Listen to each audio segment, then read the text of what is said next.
નમસ્કાર દર્શક મિત્રો, હોટલાઇન ન્યૂઝમાં આપનું સ્વાગત છે. સુંદરકાંડ અને management, Hanumanji the great management ગુરુ. સુંદરકાંડની ચોપાઈઓમાં આવતી મેનેજમેન્ટની વાતો અને એના વિશે આપણે વિશદ ચર્ચા કરીએ છીએ. સુંદરકાંડની ચોપાઈઓમાં જે પ્રમાણે મેનેજમેન્ટના સિદ્ધાંતો સમાવિષ્ટ કરવામાં આવ્યા છે એની આપણે વિશદ ચર્ચા કરીએ છીએ. રામ રાવણનું યુદ્ધ શરૂ થવાને હવે ગણતરીના દિવસો બાકી છે. વિભીષણે પણ રાવણનો ત્યાગ કરી દીધો છે. ભગવાન શ્રી રામે વિભીષણને પણ શરણ આપ્યું છે, એને પોતાના શરણમાં લીધા છે, પોતાના જે સૈન્ય છે એમાં એમને સમાવિષ્ટ કર્યા છે અને એમણે વાનરો સાથે કર્મની વાત કરી છે અને નિષ્ઠાવાન કર્મચારીઓ કેવા હોય એનું સમજણ આપી છે. આવો વધુ ચોપાઈઓ જોઈએ અને એનો મર્મ સમજવાનો પ્રયત્ન કરીએ. ઉભય ભાતિ તેહુ આનહુ હસિકહ કૃપા નિકેત, જય કૃપાલ કહી કપી ચલે અંગદ હનુ સમેત, સાદર તેહી આગે કરી બાનર ચલે જહાં રઘુપતિ કરુણા કર, दूरहि ते देखो दो भ्राता नयन नंद दान के दाता, बहुरी राम छवि धाम बिलोकी रहे ठठुकी एक टकपल रोकी, भुज प्रलंब करु जा जन रोचन, श्यामल गाता प्रभन भय मोचन. એટલે કે વિભીષણજીને હવે ભગવાન શ્રી રામ પાસે લઈ જવા માટે અંગદ અને હનુમાનજી મહારાજ સહિતના વાનરો છે એ આગળ ચાલ્યા અને વિભીષણજી પાછળ ચાલ્યા. એમણે જોયું કે ભગવાન શ્રી રામ જે અજાન બાહુ છે, અજાન બાહુ એટલે ઘૂંટણથી પણ નીચે જેના હાથ પહોંચે એટલા હાથ લાંબા છે ભગવાનના હાથ ખૂબ લાંબા હતા.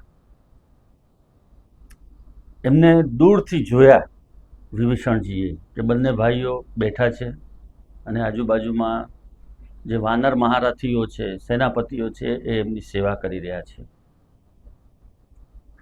હવે ભગવાનની સામે વિભીષણજી પ્રથમ વખત આવે છે અને એને કઈ રીતે એમનું સ્વાગત કરવું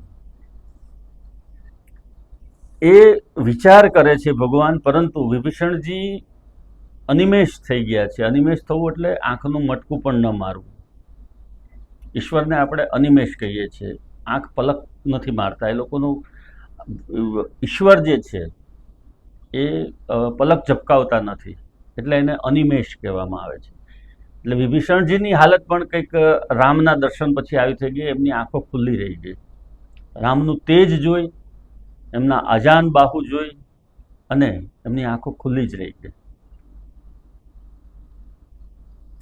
જ્યારે સામેની કંપનીમાંથી કર્મચારી આવે છે, પોતાની ડ્યુટી ઉપર હાજર થવા માટે આવે છે, ત્યારે એ કંપનીના બોસને જોઈ અને વિચારમાં પડી જાય છે. એની આભા જોવે છે, કંપનીનું વાતાવરણ જોવે છે, એની આસપાસ ફરતા પીએ જે હોય છે એ લોકો એની સાથે કઈ રીતે વાતચીત કરે છે એ બધું જ ઓબ્ઝર્વેશન કર્મચારી કરતા હોય છે.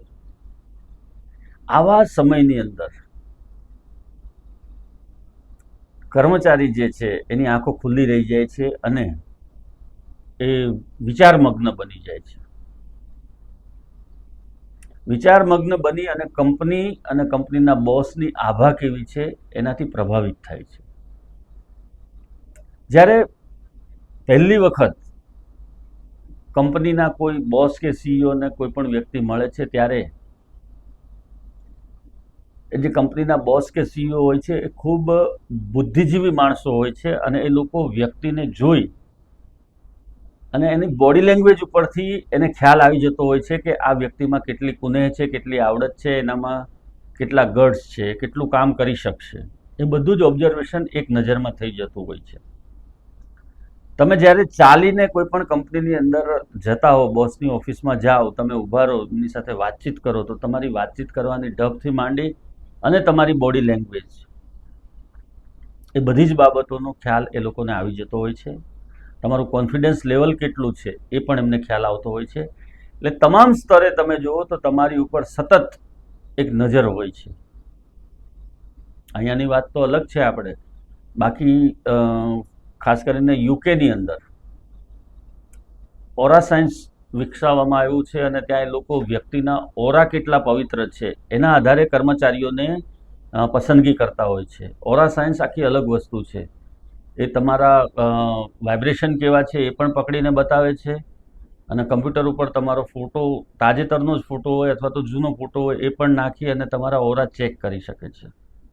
ઓરા એટલે તમારી આભા, તમારા સત્વ અને તમારું તેજ, તમારું આધ્યાત્મિક તેજ, તમારી અંદર રહેલી પોઝિટિવિટી, આ બધી જ વસ્તુઓ તમારા ઓરા ઉપર અસર કરતી હોય છે અને આ ઓરાના આધારે તમારું ભવિષ્ય નક્કી થતું હોય છે. એટલે જેટલું મનની અંદર કલેહ, ક્રોધ, અભિમાન, દ્વેષ આ બધા ભાવ ઓછા હશે એટલા તમારા ઓરા પવિત્ર રહેશે. પોઝિટિવિટી તમારી જેટલી હશે એટલી તમારા ઓરા ઉપર એની અસર સારી રહેશે. સામાન્ય વ્યક્તિ ઉપર પણ તમારા વાઇબ્રેશન પણ અસર કરતા હોય છે અને આ બધી જ વસ્તુઓ તમારા ઇન્ટરવ્યૂ દરમિયાન પણ ખૂબ ઉપયોગી થતી હોય છે. કોઈ નવી જગ્યાએ જાઓ ત્યાં પણ એ વસ્તુનો ઉપયોગ થતો હોય છે અને જાણકાર લોકો તરત જ તમારા વાઇબ્રેશન પકડી અને તમને એ લોકો હા કે ના કહી શકે છે. આ ઘણી કંપનીઓમાં, જે મોટા ગજાની કંપનીઓમાં જ આ પ્રકારની સિસ્ટમ હોય છે અને તમારા ઓરા ઉપર ઘણું બધું આધાર રાખે છે. અહીંયા પણ પરિસ્થિતિ એવી જ છે. ભગવાન શ્રી રામની નજર હજી વિભીષણજી ઉપર પડી નથી, પરંતુ વિભીષણજીને આવતા જોઈ લીધા છે એમણે. અને વિભીષણની જે દશા છે એ ભક્ત ઈશ્વરના દર્શન કરે અને જે રીતે અભિભૂત થઈ જાય એ રીતે વિભીષણજી અભિભૂત થઈ ગયા છે ભગવાનથી અને આંખનો પલકારો પણ મારતા નથી એવું વર્ણન છે. હંમેશા તમારા ઓરાને પવિત્ર રાખવા માટે તમારા 24 કલાકમાંથી વધારે નહીં તો 30 મિનિટ અથવા 60 મિનિટ, વધારેમાં વધારે અડધો કલાકથી 1 કલાક તમારે ઈશ્વરનું આરાધન કરવાનું છે.